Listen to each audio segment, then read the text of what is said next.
In this tutorial, I'm gonna be showing you how to sign out of WhatsApp. Let's go to our WhatsApp and tapping on this three dot and going to my WhatsApp settings. In settings, if I scroll down, as you can see here is no option to log out. I'm tapping on account. Also in here is no option to sign out. So the only way to sign out of WhatsApp, we have to add another WhatsApp account. And here's after adding your new account, your current or your old account will be automatically log out. To do that, just tap on add account and tap on add account.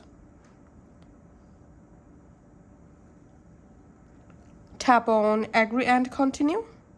And now right here your new WhatsApp account number, and then just tap on next, and that's how you have to add your new WhatsApp account. And once you successfully signed into your new account, your old WhatsApp account will be automatically logged out.